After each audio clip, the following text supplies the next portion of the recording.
Bows, TKOs, yeah. Bows, TKOs, we got bows, TKOs, yeah.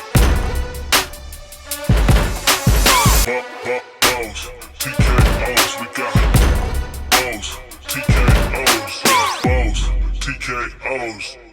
Bows and TKOs. We are live, episode 130, coming at you from the Valley. I'm your host, Shane Gillette, for this weekly MMA podcast, streaming anywhere you listen to your podcast, also with videos on YouTube. I'm glad to be back. The 6-week layoff from UFC action, MMA action, it's been brutal. I had football season. My Montana Grizz lost to our rivals in the semis. I think losing to them 2 times in 3 weeks. The Steelers losing in the wild card. They tried, they made a run. It wasn't going to be done. So brutal end of the football year. Enter the calendar to 2026. We have a loaded show today, plenty to talk about. I got to go back to Seattle, visit some friends and family over the Christmas holiday. I'm feeling refreshed, feeling excited because I'm also going to this weekend's UFC pay-per-view, the first pay-per-view in the Paramount era for UFC. Lots of fun things on the horizon. And because of the layoff, we have a shit ton of fights to announce. We have fights booked all the way from UFC 325 to UFC 327 in Miami in April. Because we had the layoff, I will recap who I had as the champions. Each year, I predict who will be the champion in each weight class at the end of the year.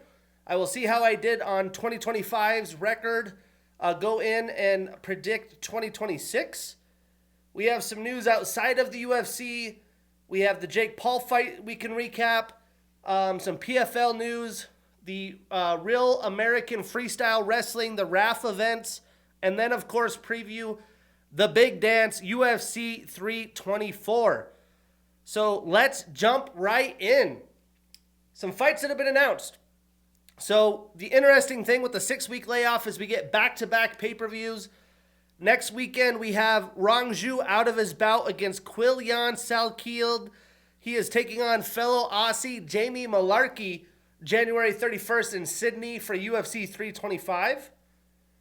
On February 7th, we have an Apex card. We have Ryan Spann out of his fight against Rizvan Kuniev, insert Jailton Almeida. So that's a great big dog showdown.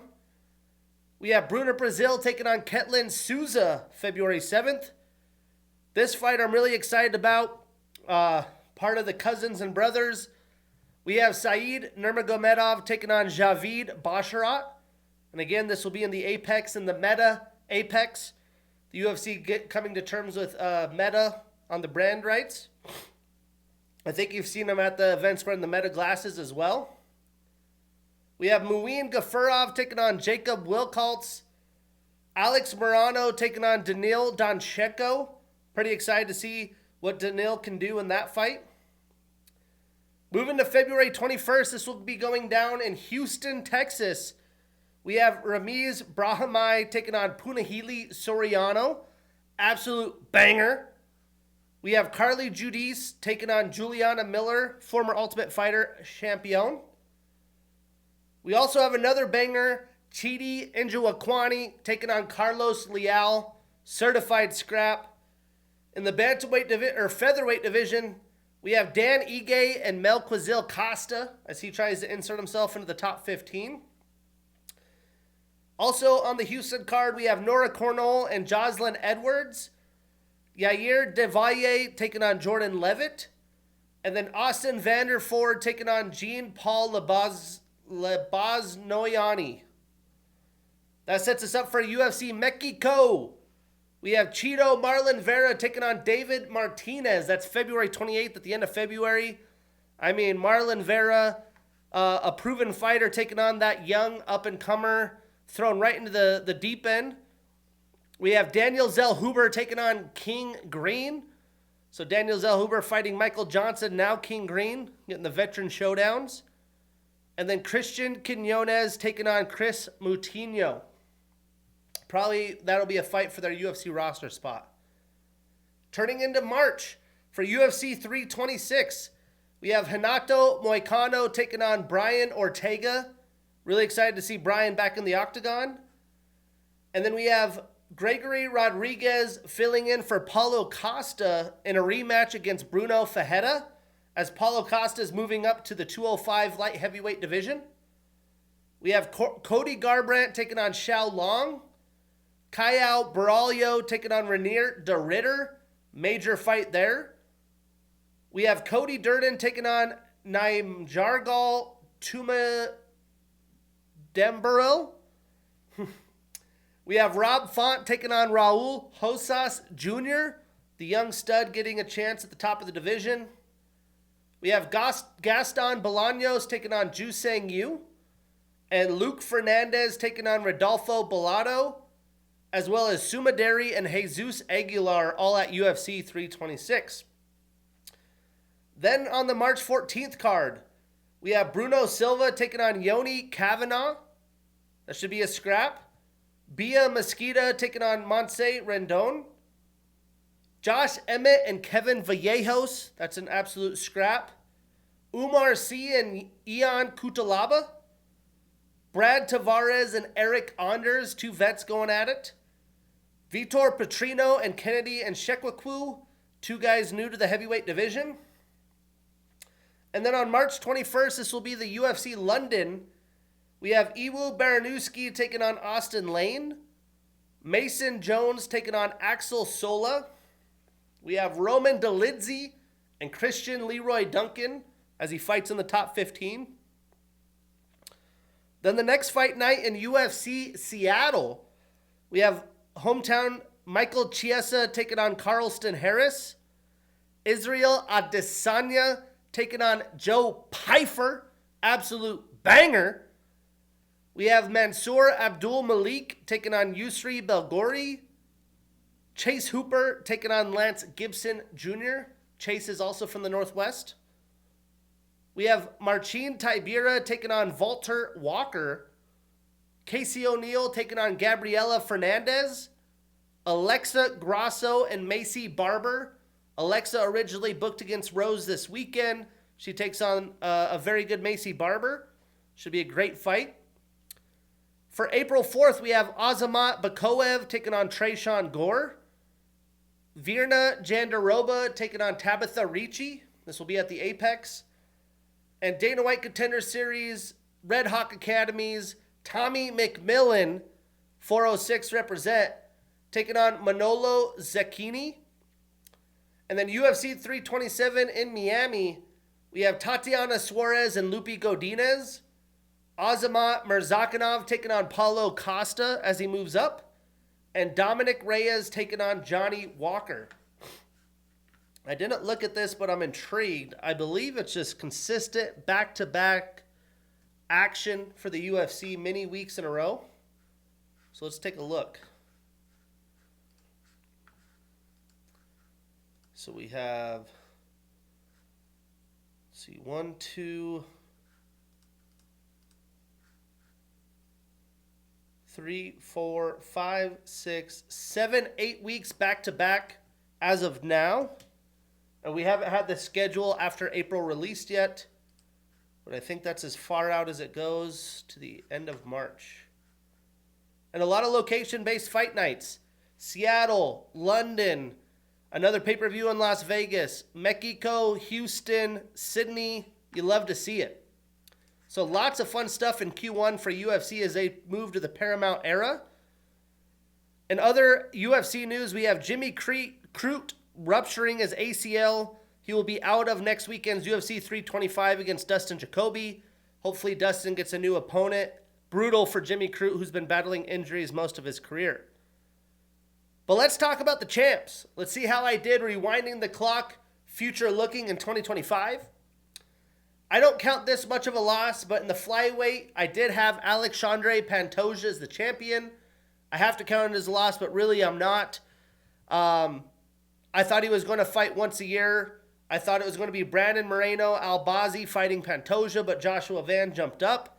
Regardless, I don't think Pantoja would have lost against Joshua Van if that fight were to happen, because Pantoja was injured immediately. In the bantamweight division, I had Sean O'Malley. I was wrong there as well. I figured he would defeat Cheeto, which he did, and defeat Merab, which he did not. In the featherweight division, I have Volkanovski. I was correct. I said he would fight 3 times. I said he'd fight Ilya, Arnold Allen, and Brian Ortega. I was completely wrong on how that division would shake out, but Volkanovski still stands atop the mountain. In the lightweight division, I do feel like I'm technically correct. Islam vacated his title, but no one had dethroned him in the lightweight division. I had him defeating Charles and Arman. He never got to fight Arman. I wish that was a fight we could have saw. In the welterweight division, I had Leon Edwards. I had him beating Bilal and Shavkat. As we know, he lost to Bilal, and he is not the champion in the welterweight division. In middleweight, I had Israel Adesanya. I was wrong there as well. I figured he'd beat DDP, which he did not. So I was wrong in the middleweight division. In the light heavyweight, I have Alex Pereira. He is still listed, although he is going to vacate, so I got that one right. I figured he beat Jamal Hill and Magomed Ankalaev, and he beat both of those guys.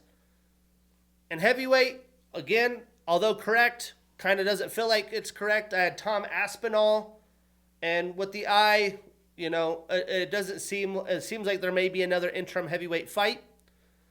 In the strawweight division, I had Zhang Weilei. She was never dethroned. I'm going to give me that as a W as well. In the flyweight division, I had Valentina Shevchenko. I was correct. And then in the bantamweight division, I had Juliana Pena. I didn't think she would fight Kayla Harrison yet, which she did, so I was wrong there. So I had 1, 2, 3, 4, 5, 6 right. 1, 2, 3, 4, 5 wrong, although I really don't feel like I was wrong with the Pantoja weight class. So about 50%. Some of these were big shockers. If you would have told me Joshua Van would be the title holder, I would not believe you. I'm not too shocked about Khamzat. Petr Yan, not really that shocked about. But yeah, was wrong there. So let's fast forward to the end of 2026. In the flyweight, I am sticking with Alexandre Pantoja. I really don't feel like anyone at the top of the flyweight division is going to beat him. I have him fighting 1 time after injury. I think Joshua Van fights somebody else beforehand, but I think he beats Joshua Van when the time comes, or whoever that opponent may be.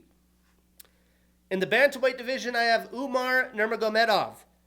I think he's going to defeat Figgy this weekend, and then I think Sean O'Malley defeats Song Yadong and fights Petr Yan in a rematch, gets the win there, and then Umar defeats Sean O'Malley right at the end of the year.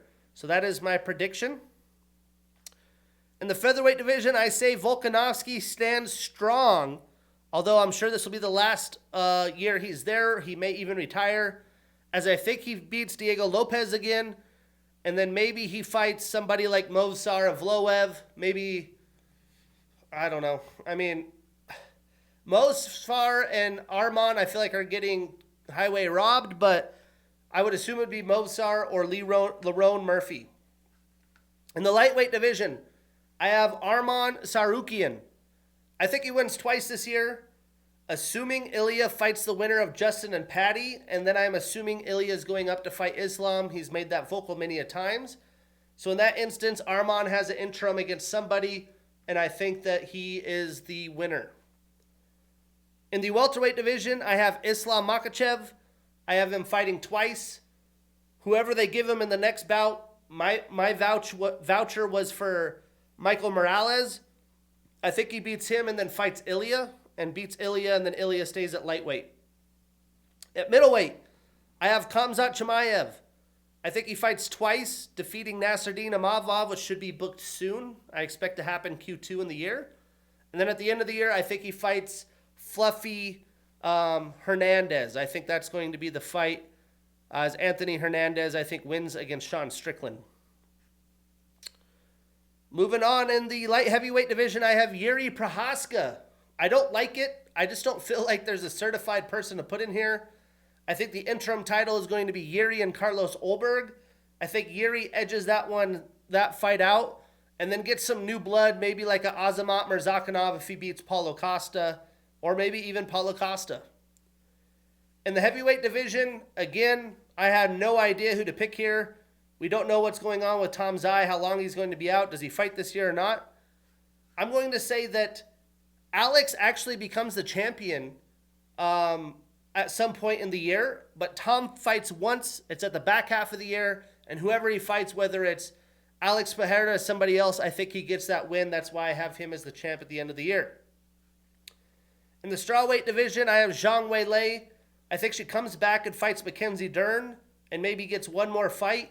She's beat pretty much everybody else, so I don't know who would dethrone her. In the flyweight division, I have Valentina Shevchenko. I think Rose Namajunas wins this weekend. We'll get to that later.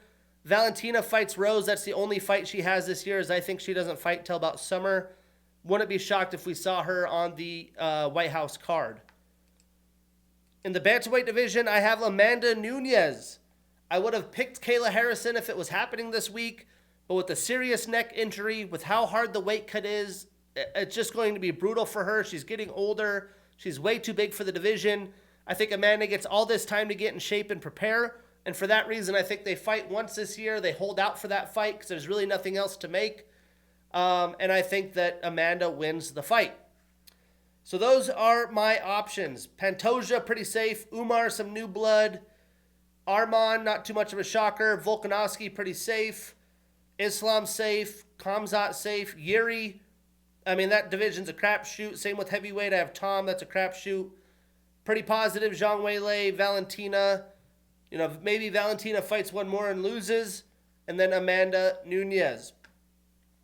But let's talk about other news in the world of MMA.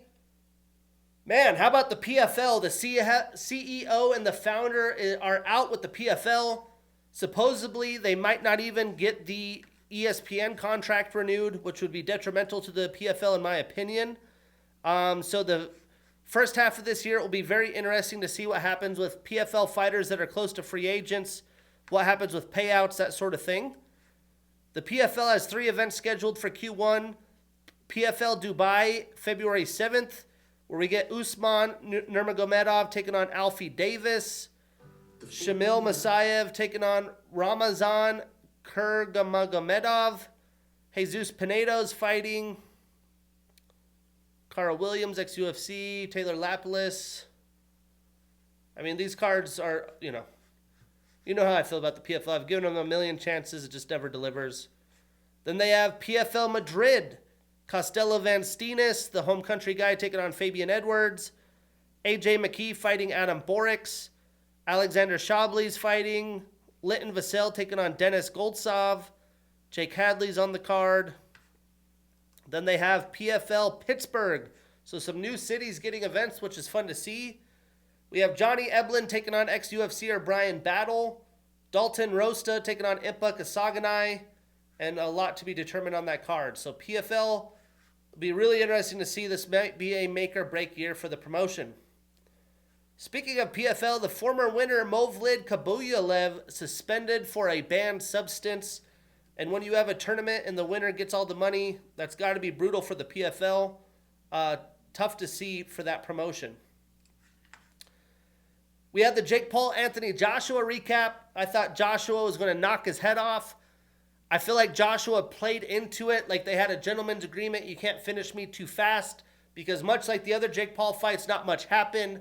Jake Paul got lollywopped around the ring, was down at his knees, doing whatever he could do to stay alive, and finally Anthony landed a couple shots that got the finish.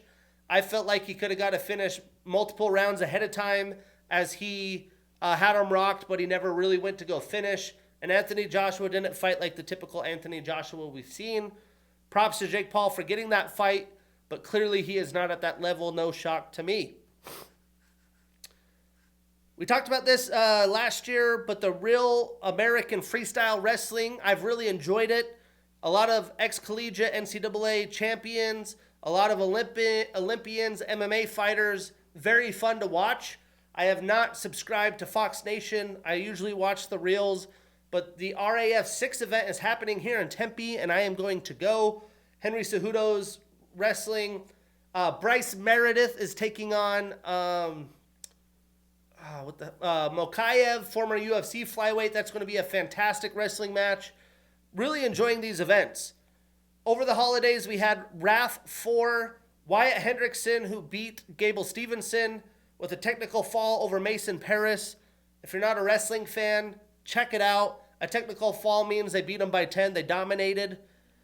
We had Yoel Romero out there with the singlet on with a technical fall against Pat Downey. Very impressive. NCAA champion David Carr, technical falling ex-UFC champion Bilal Muhammad, dominating him there. We had Parker Keckeisen with a 10-2 win over Zahid Valencia, ex-ASU wrestler. And then Jason Nolf, Penn State champion, technical fall over Andy Varela. So you can see with the names here, stacked bouts. And then on RAF 5, we had Colby Covington with a technical fall over Luke Rockhold. Luke pretty much has competed in every event he can to make money, I'm sure, and has lost at all of them. Probably the best one quality match so far in the RAF history. Kyle Dake with a close 10-7 win over Mohamed Khabib Zadzamedou. Very good wrestler. Don't know how to say his name, but stud Russian wrestler Kyle Dake got the job done. Arman Sarukian dominating with a tech fall over Lance Palmer. He looked fantastic. Stephen Buchanan with a tech fall over Yoel Romero. So Yoel isn't that good of a wrestler apparently. Pat Downey just isn't as good as Stephen Buchanan. We had Zahid Valencia with a 4-0 win over Nate Jackson, and Austin DeSanto with a tech fall over Nathan Tomasello. So once RAF 6 comes around the corner here at the end of the month, we'll preview that as well. But this weekend in Vegas at T-Mobile on Paramount Plus, UFC 324. I assume all year everything is on Paramount Plus. Maybe one CBS event as they are trying to push subscribers to Paramount Plus. But if you're like me, you paid for pay-per-views, this is a no-brainer. I do have questions about the Paramount era and how some of the logistics are going to work. Some of my questions have been answered. We have new promotions. They're killing it on social media. They're very engaged with the UFC, as that is their biggest pony in the race right now. I'm really interested to see how, the Contender Series shakes out, the Ultimate Fighter, all the things that are following under Paramount. Ariel Helwani has talked about it vocally on his show. What's going on with fighter pay? When other leagues that have collective bargaining units like the NBA have increased their TV ship deals, the athletes are getting part of that, but there has been no word of athlete pay increasing. Justin Gaethje on his interviews this week saying he's not getting more money. I'm not too sure if the fighters have to fight for themselves, but not having a CBA, these guys, I really don't know what to think, but I hope they do get more money. Bonuses are higher or something, because with the $7 billion or $11 billion TV deal they did with Paramount, I would hope the fighters get to see some of that. I also am curious about the on-demand. I am going to Vegas. I won't watch it on TV. I want to see what the broadcast is like. New people on desks, new studio shows, those types of things. I hope that it's just an easy on-demand recap watch like it was on ESPN+. But Paramount does have a cool library option to select the UFC. You could see pay-per-views like, hey, you want to watch Volkanovski's fight? Here's his catalog. You can't just search in a name and search for a fight. You still have to use Fight Pass for that. But it seems pretty cool, pretty clean.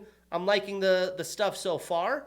But I do hope the events are on demand right away like they were ESPN+.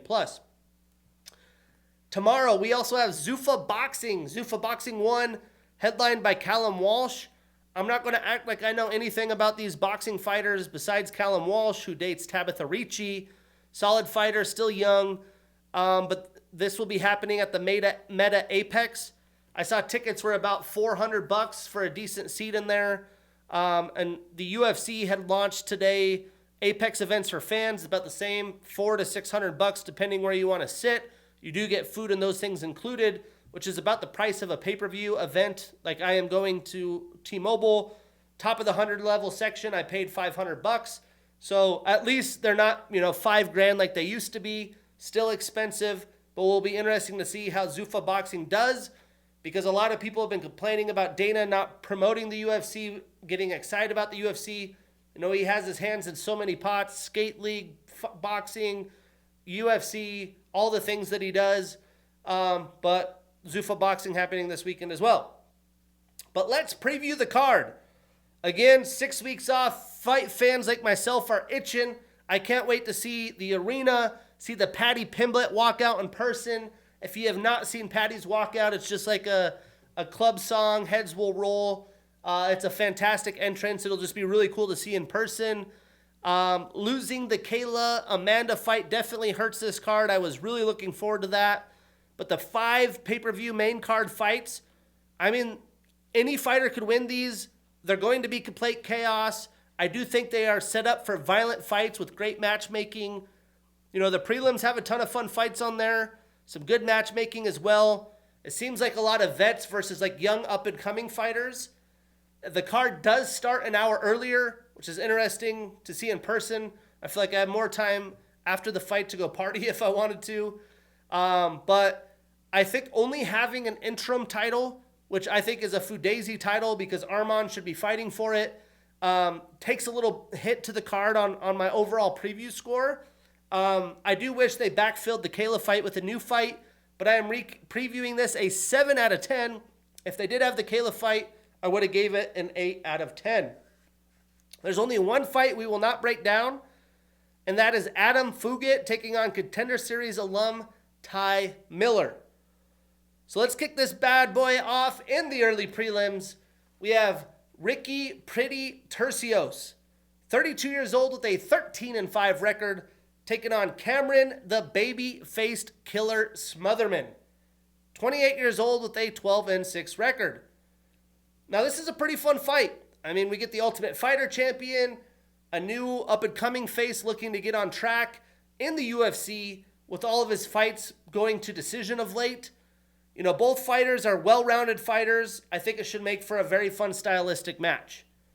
Breaking it down, Ricky is an Ultimate Fighter, Fury FC, King of the Cage, Contender Series, Bellator, and Legacy FC alum. He had the long road to the UFC. He's been around. He trains with Team Alpha Male, and he's on a 2-fight losing streak. He is 2-3 in the UFC. Now, Cameron is a Fury FC and Contender Series alum. He's also on a 2-fight losing streak, 1-2 in the UFC, but 6 of his 12 wins are via knockout. Honestly, I think a coin flip fight. I mean, Ricky has more experience. I just don't think he's looked very good of late, especially in that last fight. He hasn't been throwing enough volume since he's been in the UFC. I do think Cameron is going to have better combinations, will have better, nice, straight shots, and I think that's going to pay off because Ricky is more of like that unorthodox wild striker, spinning techniques coming at you from everywhere, and I think Cameron's going to be nice, tight with his technique, and is going to pick Ricky apart. For that reason, I'm taking Cameron Smotherman. We are putting him on that parlay. We marking that ish down, and we getting that bread.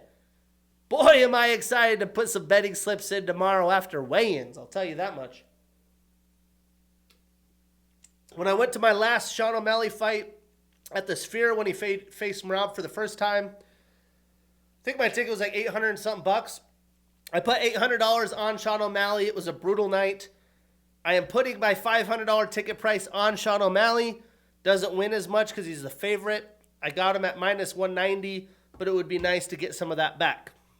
Have some Vegas money, you know what I'm saying?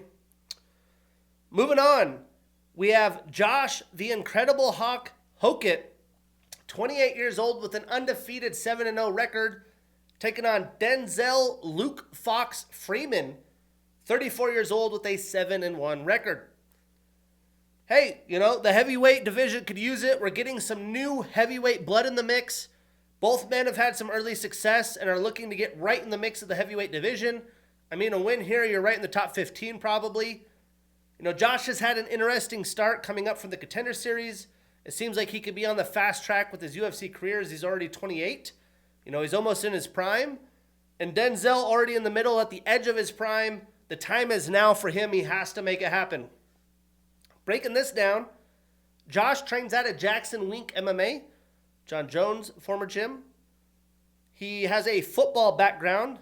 He played for Fresno State. He also wrestled collegiately. He never got drafted in the NFL, but had short stints on the 49ers and Cardinals practice squads.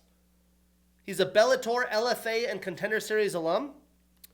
He's undefeated on a 7-fight winning streak. 4 of his 7 wins are via knockout. Now, Denzel is a Titan FC, PFL, and LFA alum. He's on a 3-fight winning streak, 1-0 in the UFC. 4 of his 7 wins are via knockout, and he does have a 3.5-inch reach advantage.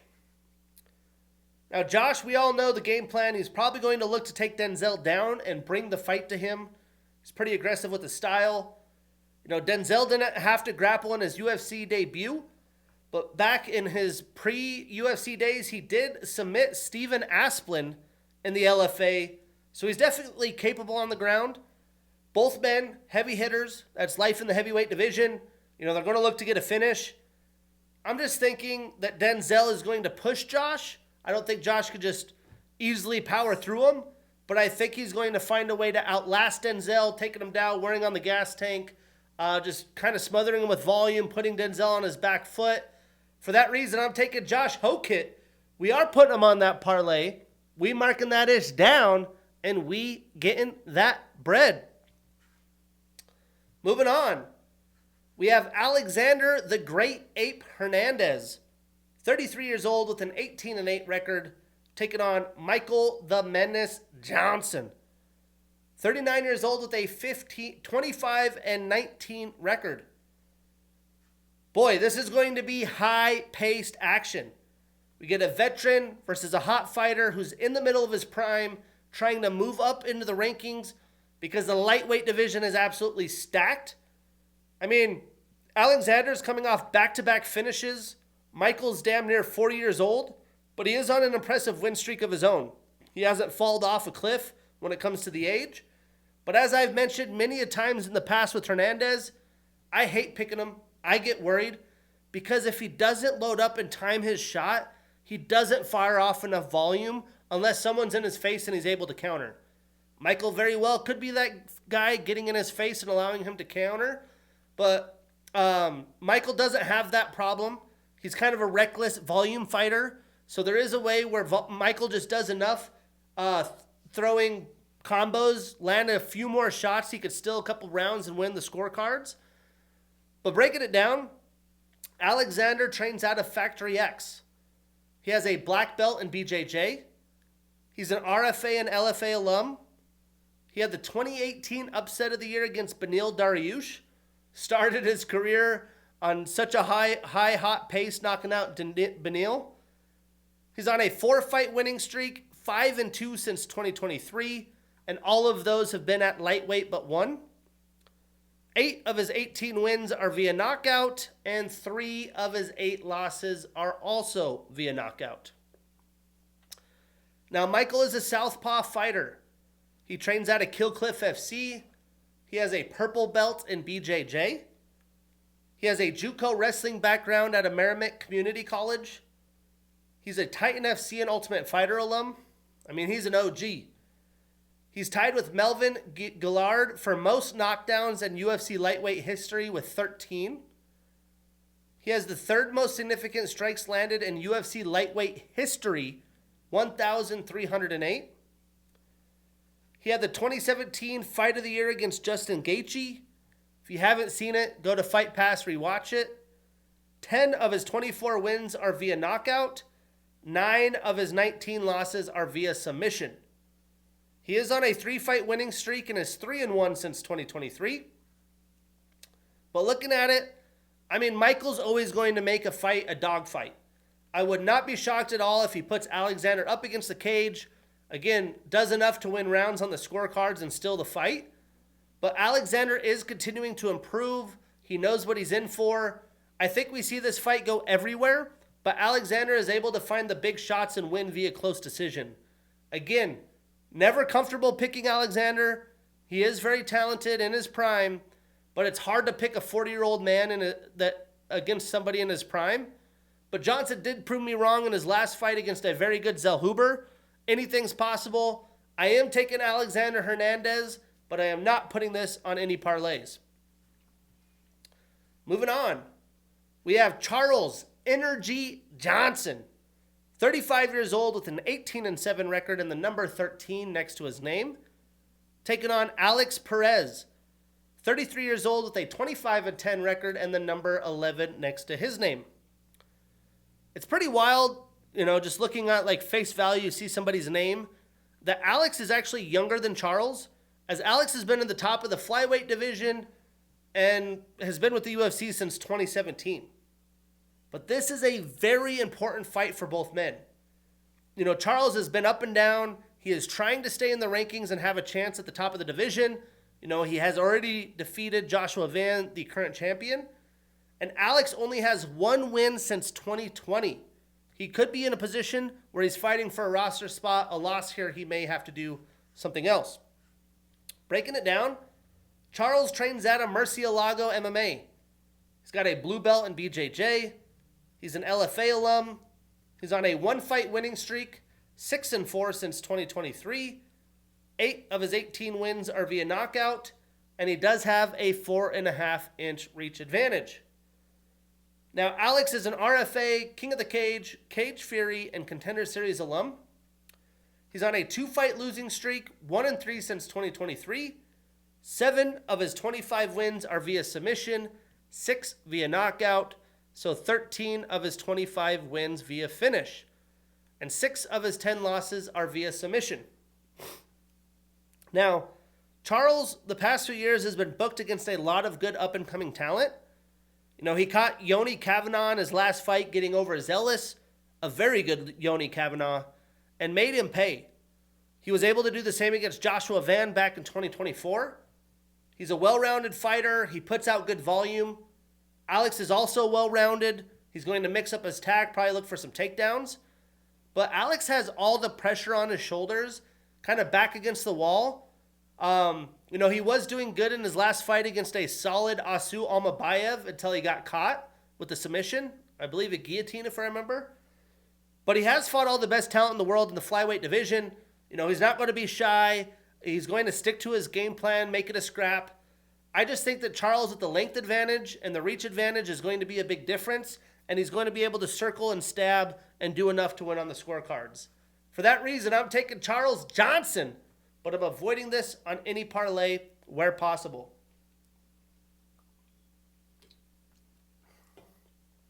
Moving on. Into the regular prelims we go. We have Nikita the Miner Krylov, 33 years old with a 30-11 record and the number 13 next to his name, taking on Modestas the Baltic Gladiator Bukauskas, 31 years old with a 19-6 record. Now this is another fight, although they're similar in age, kind of a vet that's been there, done that fighter, and then a fighter who's getting hot but hasn't looked great in his victories. Modestas hasn't fought the level of competition that Nikita has, but he seems to start putting the whole package together, a little bit more offensive, taking his chances a little bit more. But Nikita, he had a brutal 2025. He had back-to-back first-round knockout finishes. I kind of wonder if his chin is gone. He's been in 41 professional fights. He fought in good promotions before, like Fight Nights Global. But Nikita likes to scrap, and he doesn't have good striking defense. That's obviously cost him of late. But he does have great cardio and stamina. He's a workhorse. And he brings much more volume than Modestas typically does, so it should be a doozy. Breaking it down, Nikita has a first-degree black belt in Kyokushin Karate. He's an M1 and Fight Nights Global alum. He had 2 stints with the UFC. He's on a 2-fight losing streak, is 1-2 since 2023. 16 of his 30 wins are via submission, 12 via knockout, so 28 of his 30 wins via finish, and 6 of his 11 wins are via submission. Now, Modestas is a Cage Warriors alum and former champion with 1 successful title defense. He has also had 2 stints with the UFC. 11 of his 19 wins are via knockout. 4 of his 6 losses are also via knockout. Now, both men have lived off finishes. and they've been finished multiple times. I just kept pick against Nikita, knowing he's probably going to bring the fight to Modestas, maybe even look to take him down and make him work for it. Again, Bukauskas has improved. He's been accurate with his striking, but I thought he lost in the fight against Jan Kutalaba, and he is still searching for a quality win. Modestas also isn't the guy to take too many chances. In a fight, when you're winning, you're controlling the fight, you have to go out there and throw a little bit more to earn the decision, maybe even get a knockout, and he's usually just so chill. He'll land a clean shot and just sit there, wait too long, move, circle, throw another one. I think Nikita's just going to keep it going. There is definitely a chance Modestas catches Nikita early. I think if Nikita gets out of the first round, this is probably his fight, and maybe his chin is gone. But I believe if the fight makes it out of the first, Nikita is going to make it happen and find his spots on the ground. For that reason, I'm taking the underdog, the dogs coming to eat. I'm taking Nikita Krylov, but I'm avoiding this on any parlays where possible. I feel like I'm one of the few. He just looks so bad. His chin looks gone. But man, when he was good, he looked good. He could easily get a win here and remind people and be right back where he was. Then we have this young stud. We have Ateba, the Storm. He used to be the silent assassin. Now he is the Storm. Gautier, 23 years old with a 9-1 record, taking on Andrey Pulyaev, 28 years old with a 10-3 record. Now this will be Ateba's stiffest test yet. He's just about to turn 24 years of age. You know, he has completely dominated his opponents in the UFC, and he is a massive favorite here as well. Andrey, though, is a very skilled kickboxer. I don't think the odds are doing him justice. And he has had quite the welcoming to the UFC, as they have thrown him to the wolves fighting CLD, now Ateba. Breaking it down, Ateba trains out of Manchester Top Team. He's a Titan FC and Contender Series alum. He's on an 8-fight winning streak, 4-0 in the UFC. 8 of his 9 wins are via knockout, and he has a 2.5-inch reach and leg reach advantage. Now, Andrey is a Contender Series alum. He's on a 1-fight winning streak and is 2-1 in the UFC. 6 of his 10 wins are via knockout. Now, Ateba, obviously young, inexperienced, but this dude is a freak of nature. There's 2 people that come to my mind, Ateba Gautier and Mansour Abdul Malik. Those 2 guys are fucking freight trains. His power, his explosiveness, it's unlike anyone that young in the UFC. Again, Andrey is no slouch. I do think he has a bright future as well, but Ateba is going to take him down and make slight work of him once he's taken him down. If Andrey could somehow avoid the takedown, keep his distance, make him pay with straight jabs, teep kicks up the middle, circle, keep him working for it, maybe there's a chance. If it goes late into round 2 and round 3, but I think Ateba is going to be too much, and for that reason, I'm taking Ateba Gautier, but I'm not putting him in a parlay because he's way too big of a favorite at like minus over 1,000. Moving on. Pretty wild. This is in a prelim.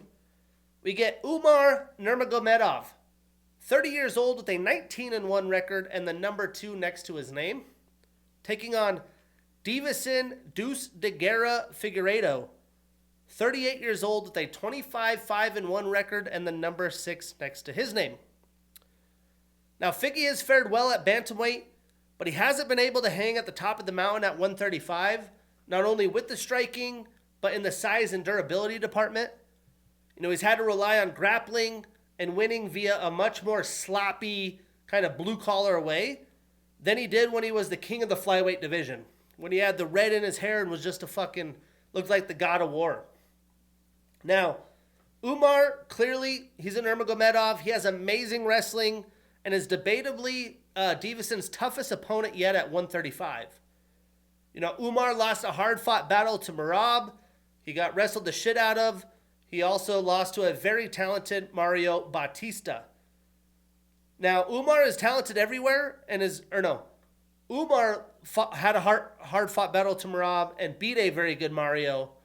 I just think Umar's talented everywhere and is going to be a tough out for the former champion. Figgy's going to have his hands full. Breaking it down, Umar, of course, has that combat sambo style. He trains out of Eagles MMA. He won gold in the 2015 Combat Sambo World Championships. He's a Fight Night Global alum and PFL alum. He has the third most takedowns landed in a UFC bantamweight match with 11 against Mario Bautista. He has the highest takedown accuracy in a UFC bantamweight match with 78.6% against Mario. He's on a one-fight winning streak. He's 4-1 since 2023. 7 of his 19 wins are via submission. Now, Deiveson trains out of Fight Ready. He has a black belt in BJJ. He's a Jungle Fight alum. He's the former flyweight champion with 1 successful title defense. He also had the fastest title fight turnaround in UFC history. It was only 21 days back during COVID in 2020. He's tied with Brandon Moreno for the third most title fight wins in flyweight history with 3. He's tied with Demetrius Johnson for second most finishes in flyweight history with 7, behind Alexandre Pantoja. He has the fastest submission in UFC flyweight history, 1 minute, 57 seconds against Alex Perez. He has the most knockdowns landed in flyweight history with 11. The most submission attempts in flyweight history with 20. He's tied with John Lineker, Dustin Ortiz, and Manel Kopp for second most knockouts in UFC flyweight history with 4. He has the shortest span between a trilogy in UFC history, which is 406 days. He had the first trilogy in UFC history consisting of both fighters in 3 consecutive bouts. He was the 2020 Mel Fighter of the Year, had the 2020 Fight of the Year in the first fight against Brandon Moreno. He's on a 1-fight winning streak and is 4-2 since 2023. He's a 4-2 at bantamweight. 9 of his 25 wins are via knockout, 9 via submission, so 18 of his 25 wins via finish, and 2 of his 5 losses are via knockout. Now, unless Figgy can find a way to catch Umar and get a knockout, I'm not too sure what his path to victory would be. And nobody has finished Umar. His only loss was via decision. You know, Umar, he's going to smash like the Nurmagomedovs do, like Khabib did. I think he's going to get Figgy up against the cage and submit him. He's going to look to wear on him on the feet, but Figgy is going to look for some takedowns as well. I do think Figgy's in kind of the last breath of his UFC career, especially staying atop of the very deep and good 135-pound division. But I think Umar shows he's levels above him, striking and grappling. For that reason, I'm taking Umar Nurmagomedov, but again, not putting him on a parlay because he's like minus 1,300 or some shit. But that sets us up for the pay-per-view on Paramount Plus. We got Arnold Almighty Allen, 31 years old with a 20-3 record and the number 6 next to his name, taking on John Lord Silva, 29 years old with a 16-3 record and the number 10 next to his name. I mean, man, I am excited for this fight. It is guaranteed violence, and I'm not really sure who is going to drop, but I doubt it goes to a decision. Both men, violent strikers, although different styles, will be recklessly offensive. You know, Allen didn't fight in 2025 due to injuries, but he is the beginning of his prime at 31 years old, and I do think he is going to be the best version of himself on Saturday. Jean is at a fast rise through the featherweight division. You know, he got to have a showcase of how talented he is in the top of the division in his war against Diego Lopez. Don't blink for this one. I can't wait. Breaking it down, Arnold has a black belt in BJJ. He's a Cage Warriors alum. He's on a 1-fight winning streak and is 1-2 since 2023, and 7 of his 20 wins are via knockout. Now, Jean trains out of Fighting Nerds. He's a Contender Series alum. His last 4 fights have been Fight of the Night or Performance of the Night. He shows up, he shows out. He had the 2025 Submission of the Year against Bryce Mitchell, and he's on a 1-fight losing streak, but he is 6-1 in the UFC. Now, Jean at 29, he's still fairly young and raw. He has room to grow. He showcased against Diego that he could take a beating, but lives in those moments of chaos, as he almost finished Diego as well. Arnold has very clean and crisp boxing and good striking defense. I could see Arnold with the high guard picking his spots and Jean having a tough time finding his offense. And I think he's going to eventually lose patience and get a little wild like he did against Diego. And once that happens, that'll be key. Arnold has to stick with his game plan and technique and be very careful, because I could see Jean landing a big shot as well if he turns it into a brawl. But I think he stays patient, picks his spots, and kind of gets into the head of Jean Silva. And also, Arnold Allen has never been finished. It's hard for me to believe that Silva's going to be the guy to do so. But we do know this fight is going to be a doozy. It has fight of the night potential written all over it. I think Arnold is just technically a higher skilled striker, and I think he's going to have potential for some takedowns potentially as well. For that reason, I'm taking another underdog. The dog's coming to eat. Ho, ho. I am putting Arnold Allen on that parlay. We marking that ish down, and we getting that bread. This is another fight I feel like I'm picking against the masses, and I'm pretty excited about it. This one I might be as well. I don't know how excited I am about it.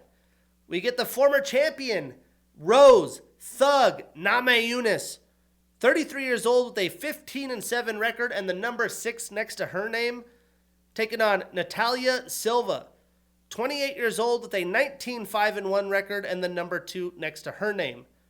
I actually think, Rose has been my favorite female fighter since her days in The Ultimate Fighter. She was doing flying arm bars and shit like that when she still had long hair. And her beating Joanna, her beating Zhang Weilei, I felt like she was the cream of the crop. When she stopped training with Trevor Whitman and with her current husband, Pat Barry, I feel like it all went downhill. That's when she had the Carla Esparza fight, which I don't think anybody won. Somehow they gave Carla the decision, and then Rose ended up moving up. I wish none of that would have happened, to be honest. But now she's here. Apparently the UFC, whoever wins this, should be the next for the title fight. Natalia probably should be next for the title fight, but she's willing to take on a legend in Rose Namajunas. This is fantastic. My first time seeing her live. I hope it's an absolute fucking show. But we're getting the former champ, still in her prime at 33, now settled in the flyweight division. She's been there a little while. She's used to the size difference. Natalia, she's at the top of the mountain. She should have fought for the title next, but, she's getting a chance against a former champion as well. I think outside of Alexa Grasso, Natalia doesn't really have a big name on her resume yet, so this is her chance for that as well. What we do know about Natalia, she has amazing kicks, great flexibility, and she is very fast. This is something Rose is going to have to be careful with, but she has beat great strikers who are quick as well. Again, Joanna twice, Michelle Watterson, Zhang Weilei. Rose, since moving up, has struggled with the size of some of the flyweights, especially with the people that are able to take her down and grapple her.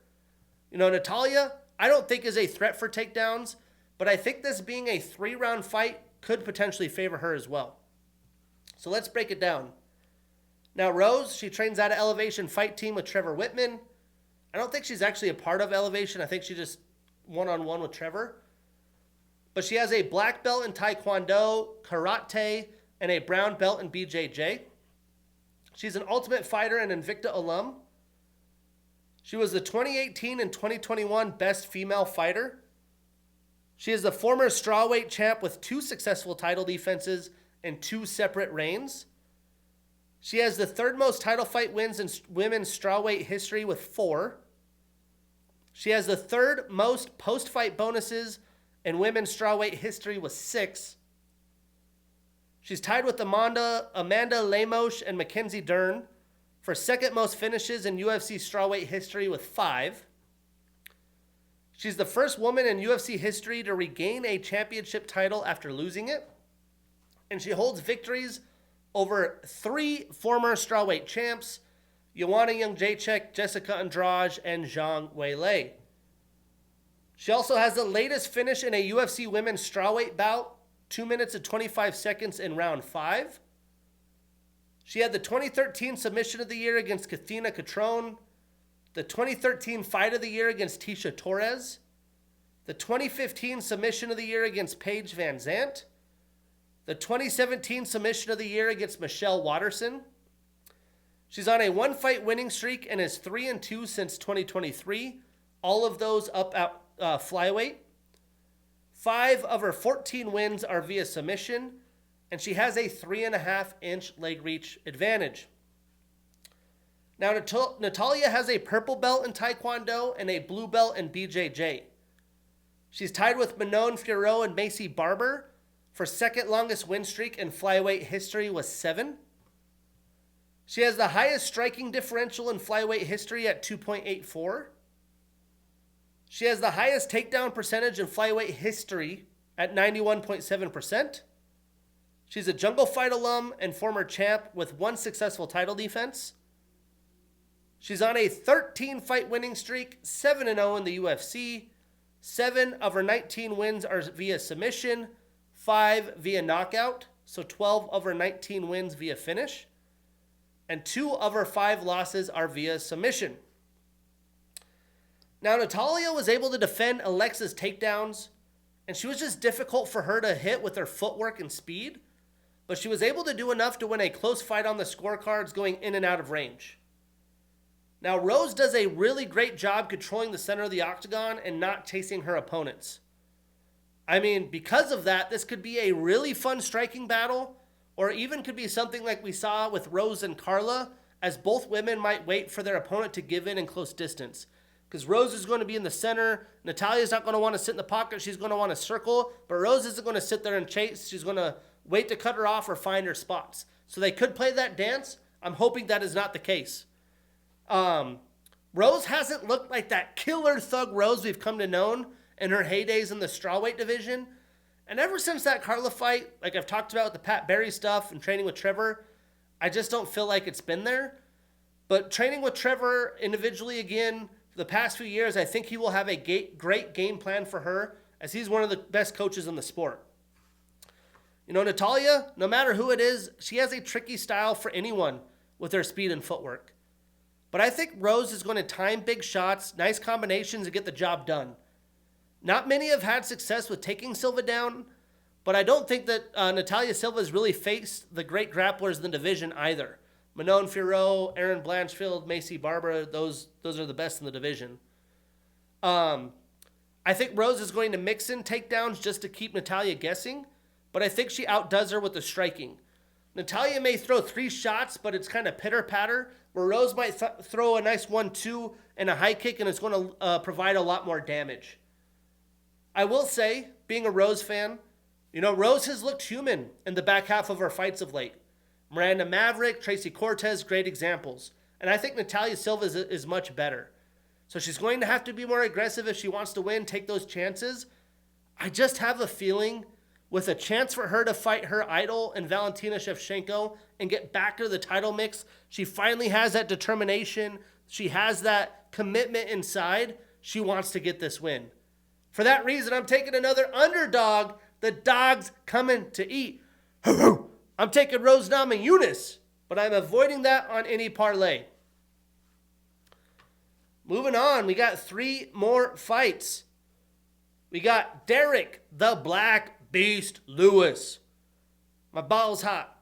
40 years old, 29, 12, and 1 record, and the number 8 next to his name. Taking on Waldo Salsa Boy Cortes Acosta. 34 years old with a 16-2 record and the number 5 next to his name. Now, Waldo has really benefited from being active. He's had action in the UFC. I do feel like he's continued to improve. I don't see him as a title contender. You know, he's already 34 years old. He did get lucky in the controversial fight against Ante Dalia, and I thought he lost against Sergey Spivak. He's fought 9 times since 2023, and now he's getting the knockout king at 40 years old. The heavyweight division, the age is a little bit different. Most divisions, 30 to 35, that's your window. Once you're past 35, it's downhill from there. I feel like at heavyweight, you could push that up to like 39, some people a little bit higher, but we have not seen Derrick Lewis' skill capability fall off the cliff, If anything, he's in better shape and looks a little bit more zesty. I think, Derrick's in the best shape of his life. He's almost 41, and he has fared very well against anyone who isn't a grappler. Waldo has added some grappling to his game, but that's not his bread and butter. I don't expect him to take Derrick down and keep him there, so that should make for a probably first-round finish. Breaking it down, Derrick has a purple belt in BJJ. He's a Bellator, RFA, and Legacy FC alum. He's a former Legacy FC champion with one successful title defense. He's tied with Stefan Struve for the second most post-fight bonuses in UFC heavyweight division history with 8. He has the most knockouts and finishes in UFC history with 16. He's tied with Donald Cerrone for third most finishes in UFC history with 16. He has the second most wins in UFC heavyweight history with 20, behind Andrey Arlovsky. The second most bouts in UFC heavyweight history with 30, also behind Arlovsky. He has the second most knockdowns landed in a UFC heavyweight history with 11, behind Junior Dos Santos. He has the second most total fight time in UFC heavyweight history with 4 hours, 25 minutes, and 45 seconds, also behind Arlovsky. He has the latest comeback finish by striking deficit in a finished fight. He was minus 82 against Alexander Volkov. He has the most knockouts stemming from ground strikes in UFC history with 9 of them things. He had the 2018 comeback of the year against Alexander Volkov. He's on a 2-fight winning streak and is 3-2 since 2023. 24 of his 29 wins are via knockout. 7 of his 12 losses are also via knockout. So to knock out or be knocked out, that's just life in the heavyweight division. Now, Waldo has a blue belt in BJJ. He's a rough Bellator, LFA, and Contender Series alum. He's a former LFA champion. He's on a 2-fight winning streak and is 7-2 since 2023. His last 2 fights were performance of the night. He's tied for most bouts in a calendar year in UFC history with 5 in 2025. And 8 of his 16 wins are via knockout. You would assume Derrick has to start declining, but he is going to bring the fight to Waldo. He is going to try to land the big shot like he always does. He has serious shut the lights off power. Waldo should have the speed advantage, but Derrick has the experience and has been in the octagon with much better strikers. Again, I think Waldo's here because of his activity. Things have gone the right way. But to give him credit, he did battle pretty well against Sergey Pavlovich, who I think's a killer. So he is capable. But I think Derrick is going to catch him unless Waldo can get late into the fight and tire him out and take him down. For that reason, I'm taking another underdog. The dog's coming to eat. I'm taking Derrick Lewis. We are putting him on that parlay. We marking that ish down. And we getting that bread. And that sets us up for the co-main event of the evening. We got Sean Sugar O'Malley, 31 years old with an 18-3-1 record, and the number 3 next to his name, taking on Song Kung Fu Kid Yadong, 28 years old with a 22-8-1 record, and the number 5 next to his name. The Sugar Show is back. He's returning from back-to-back defeats from the bantamweight GOAT and Merab Dvalishvili. If he puts on a show here, I think he's going to get the rematch against Petr Yan for the title. There's a lot at stake. Song, he's only 28. He's technically not even in his prime yet and has been fighting in the UFC since 2017, the same year that Suga made his UFC debut. Now, Song has faced some of the best in the division, but he doesn't quite have that real quality name on his resume yet because he has lost to Petr Yan and Corey Sandhagen.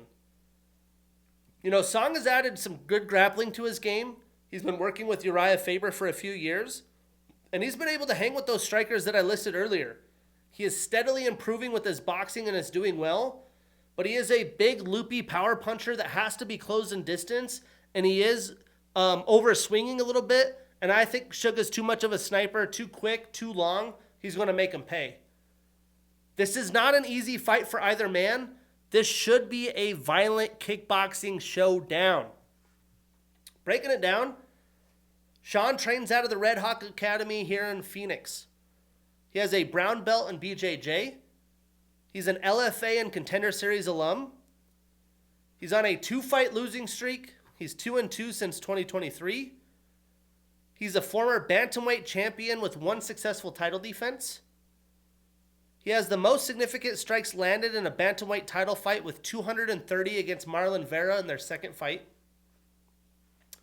9 of his 13 fights have been fight of the night or performance of the night. He shows up, he shows out. With that, he has the most post-fight bonuses in bantamweight history with 9. He's tied with Marlon Vera and Rob Font for second most knockouts in UFC bantamweight history with 6. He has the second highest significant strike accuracy percentage in UFC bantamweight history at 61.5%. He has the third most strikes landed per minute in bantamweight history at 6.71. The highest significant strike differential in bantamweight history at 3.31. He has the third highest striking differential in UFC history and the highest in bantamweight history with 160 against Chris Moutinho. He has the second highest striking differential in bantamweight history with 141 against Marlon Vera in their second fight. He won the ESPY for 2024 Best MMA Fighter. 12 of his 18 wins are via knockout, and he has a 5-inch reach advantage. Now, Song has a Sanda style. He trains at a Team Alpha Male. He's a 1 alum. He's on a 1-fight winning streak and is 3-1 since 2023, and 9 of his 22 wins are via knockout. Now, Sean is just so twitchy with his fakes and has his length. I think it's going to be hard for Song to walk him down and get comfortable in his boxing range. Sean has a lot of kicks, those teeps up the middle. I think he's going to work Song's body early and try to open up that kill shot. You know, if Song could close distance, dirty box Sean, out physicality him and get him up against the cage and wear on him, I do think there is a chance he could steal some rounds, maybe get a takedown or two. And if successful, maybe he finds a way in a 3-round fight. But I'm going to take the Sugar Show by knockout. We are putting him on that parlay. We marking that ish down, and we getting that bread. Can't wait. I'm hyped for these fights, man. It's going to be a good time. Then in the main event for the interim title, we get Justin, the Highlight Gaethje, 37 years old with a 26-5 record and the number 4 next to his name, taking on Paddy, the Baddie Pimblett, 31 years old with a 23-3 record and the number 5 next to his name. Now this is an interesting fight because we have seen Paddy improve a lot. I've been pretty harsh on him. I never thought he would be a title contender. But the past few years, he's really leveled up. But can he hang with Justin Gaethje today? I was kind of in shock by how much dominating of a performance Paddy put on against Michael Chandler. But this is by far a level up and his stiffest test yet. The toughest fight he could have outside of Ilia Topuria. You know, Michael had success taking Paddy down in that fight, but he struggled with Paddy's jiu-jitsu game. I don't think Justin's going to try to go to that world, but Paddy's going to try to get a few attempts with Justin to try to find and take his back. Because if he just stands in the middle with Justin and makes it a kickboxing fight, I don't think he stands a chance. Justin, to his credit, he's only been submitted by Charles Oliveira, but I do think that is his best path to victory is getting a submission. You know, Justin's kind of at the edge of his career. He's been in a ton of wars. I just think he's too experienced for Paddy today, even though Paddy's in the middle of his prime. Breaking it down, Justin has an orthodox stance. He trains out of Elevation Fight Team. He has a D1 wrestling background out of Northern Colorado. In his junior year, he placed 7th at the NCAAs and was inducted to the Northern Colorado Hall of Fame. He's a Ring of Fighting, Rage in the Cage, and World Series of Fighting alum. He was a World Series of Fighting former champion with 5 successful title defenses. He has the most consecutive title defenses and most wins in title bouts in World Series of Fighting history. The longest lightweight winning streak in World Series of Fighting with 10, and the most knockout wins with 9. He already was a former UFC lightweight interim champ. He was also a BMF title winner. He has the 3rd most fight of the night bonuses in UFC history with 9. That's just fight of the night.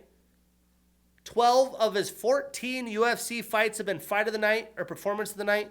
He shows up, he shows out. I got to watch him in Salt Lake City fight against Dustin Poirier when he head kick knocked out.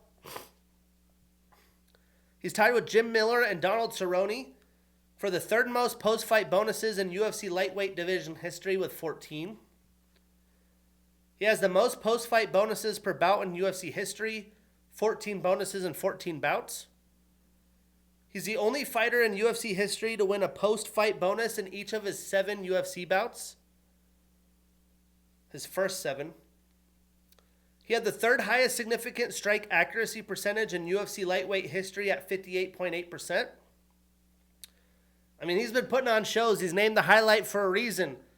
2017 Fight of the Year against Michael Johnson. 2018 Fight of the Year against Dustin Poirier. 2021 Fight of the Year against Michael Chandler. 2023 Knockout of the Year against Dustin Poirier in their 2nd fight. He's on a 1-fight winning streak and is 3-1 since 2023. 20 of his 26 wins are via knockout. 3 of his 5 losses are also via knockout. So to knock out or be knocked out. Now, Paddy trains out of Next Generation MMA Liverpool. He has a 2nd-degree black belt in BJJ. He's a Cage Warriors alum and former champion with 1 successful title defense. 2 of his last 4 fights have been performance of the night. He was the 2022 Breakthrough Fighter of the Year. He's on a 9-fight winning streak, 7-0 in the UFC. 10 of his 23 wins are via submission, 7 via knockout, so 17 of his 23 wins via finish, and he has a 3-inch reach advantage. I could see it clear as day. I can't wait for the Paddy walkout in person, the energy in the arena after a Sean O'Malley knockout. I think a win here, Paddy is on a rocket ship as the interim champ and has the potential to finally take on his rival Ilia Topuria. I just don't think Paddy could hang with the best striker unless he has a game plan to live on and control Justin throughout the fight. I don't see him outstriking Justin unless he can get Justin down early, control him, and exhaust him, as it is a 5-round fight. But Justin has been fighting 5 rounds for a majority of his pro career. Even though that's the case, I do think it favors Paddy because, he hasn't fought in championship rounds in the UFC, but he is younger, and I do think he's more durable. I think Justin needs to bring his signature leg kicks early, but he can't be overzealous in a brawl, or Paddy will find opportunities to get takedowns and get his back. But I'm taking another underdog. I'm taking Justin Gaethje, the dog's coming to eat. And I'm avoiding this on any parlay where possible. I can't wait. T-Mobile, we're back. The 5 pay-per-view events or fights are amazing. Arnold, Allen, John Silva at the start, bonkers. Rose Namajunas is back with the title shot on the line. We have the Black Beast, the Knockout King. Shorts are going to be out. Balls is hot. The Sugar Show is back. And the Paddy Show taking on the veteran with the interim title on the line. And that sets us up back-to-back pay-per-views next week in Sydney, Australia for UFC 325. This is headlined in a rematch between Alexander Volkanovski and Diego Lopez. It's another stacked pay-per-view to start the Paramount era. That's episode 130. I'm your host, Shane Gillette. See you next week.